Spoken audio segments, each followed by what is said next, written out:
पिछले 5 महीने से वीर्यनाश नहीं किया है, फिर भी नकारात्मक सोच नहीं जाती। महाराज जी, जोशी ने बताया कि सब शनि और राहु का प्रभाव। कोई शनि राहु का प्रभाव नहीं। करो दुष्प्रवृत्तियां और शनि राहु को दोष दो, बेकार की बातें हैं। कोई किसी को सुख दुख नहीं देता, हमारे आचरण ही हमारे को दुख देते हैं, पक्की बात समझ लो। बोले वो अमुक ने उसको पीटा, राज कर्मचारी आपकी सुरक्षा के लिए है, लेकिन जब आप असत आचरण करेंगे तो पीट के जेल में डाल देंगे। ये राज कर्मचारी हैं। शुक्र शनि राहु केत ये सब राज कर्मचारी हैं। असद आचरण वालों को जलाते हैं, दंड देते हैं, और सद आचरण वालों को, चाहे जिस नक्षत्र पे बैठे हो, चाहे ग्रह पर किसी भी बैठे हो, ये सदैव अनुकूल रहते हैं। ये भगवत पार्षद को ऐसे वैसे नहीं है। करो अस्त मैथुन और शनि साढ़े चढ़ा हुआ है, इसलिए ऐसा होता है। बेवकूफी वाली बातें बच्चा है। अभी अवस्था है तुम्हारी वीरपात करने की। गेहूं की फसल तैयार हो रही है, गलेत पे हो। गलेत माने होता है दाना अभी पड़ रहा है, और आप उसको काट लो तो ना भूसा होगा ना दाना होगा, व्यर्थ जीवन चला जाएगा। कम से कम 20-22 वर्ष तक ब्रह्मचर्य का पालन करो, फिर गृहस्थी में जाओ। संतान तेजस्वी होगी, देशभक्त होगी, माता पिता की भक्ति कर। ये क्या है? उद्दंडता बच्चा, ये कहीं भी सुख प्रदान करने वाली नहीं। ज्योतिषाचार्य, दुनिया के आचार्य सब उसी परम पिता परमात्मा के ज्ञान को ही बता रहे हैं। जो सही माने में ज्योतिषाचार्य है, वो सबसे बड़ी ज्योतिष ये है कि भाग्य विधाता हमारे कर्म है। अवश्य में भोक्तव्यम कृतम कर्म शुभाशुभम। ठीक अपने कर्म कर लो, कोई तुम्हें बिगाड़ दे तो हमें बताना। हमारे कर्म पूर्व के या वर्तमान के, वही हमारी दुर्गति करते, दूसरा कोई सृष्टि में नहीं। को न काहू के सुख दुख कर दाता, निज कृत कर्म भोग सुन भ्राता। बिल्कुल सिद्धांत समझ। अभ्यास गलत किया है, कोई भी देवता तुम्हें नहीं बचा सकता।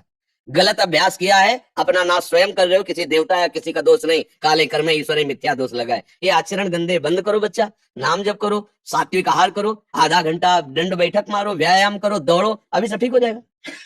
अरे पीछे गलती, यद्यपि ये गलती ऐसी पूरे जीवन भर भोगना पड़ता है, क्योंकि बाल्यावस्था का वीरपात बिल्कुल जीवन को नष्ट कर देता है।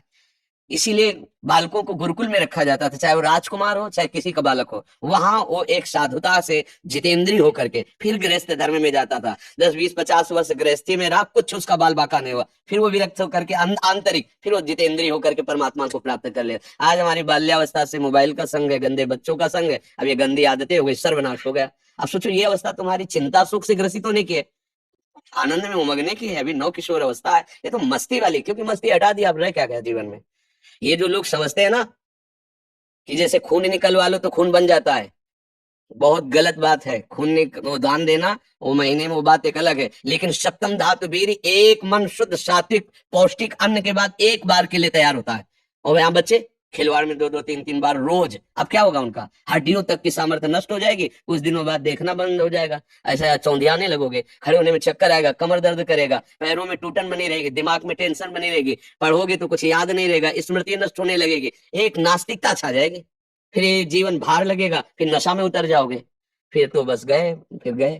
तो अब कौन मानता है संत महात्माओं की बातों को? समझाते हैं तो साधु महात्मा है तो अब अलग बात करते हैं। नहीं, हर बहन भाई को 20 वर्ष तक नियम पूर्वक ब्रह्मचर्य रहना चाहिए।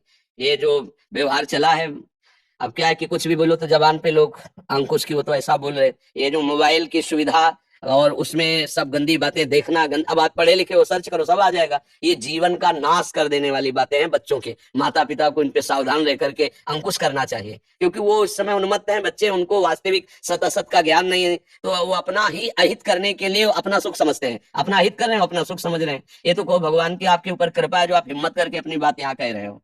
पर फिर भी अबलो नशानी अबना नशे हो, सावधानी से चलो। और हम जो कह रहे हो मानो। आधा घंटे व्यायाम निश्चित करो, सबको करना चाहिए, चाहे स्त्री शरीर हो चाहे पुरुष शरीर हो। एक बार शरीर को बहुत एक्टिव करना चाहिए। ये शरीर हम नहीं है। जैसे आप मोटरसाइकिल सुबह सुबह आप बैठो तो पहले क्या करते हैं? हाई रेस में डाल करके उसको एकदम गर्म करते हैं ना, सब खुल जाए। आप चलो ऐसे हाई रेस में इसको लाओ, 10-15 मिनट दंड बैठक व्यायाम प्राणायाम आसन आदि के, फिर अपनी दिनचर्या करते हो तो आप संयमी रहोगे, आपके प्राण पुष्ट रहेंगे, आपका अन्न पचेगा, कोई भी चोट आदि बहुत कम मात्रा में आपको कष्ट देगी। हर बीमारी से लड़ने के सामने अब यहाँ सुबह 10 बजे तक सो रहे, व्यायाम क्या करेंगे? प्राणायाम क्या करेंगे? आसन क्या करेंगे? सूर्य जिसके सोने पर उदय हो गया, उसकी आयु बुद्धि श्री कांति सब क्षीण हो जाती है। कौन मानता है? रात्रि के 2-2 3-3 बजे तक जगना और सुबह 10-11 बजे तक सोना।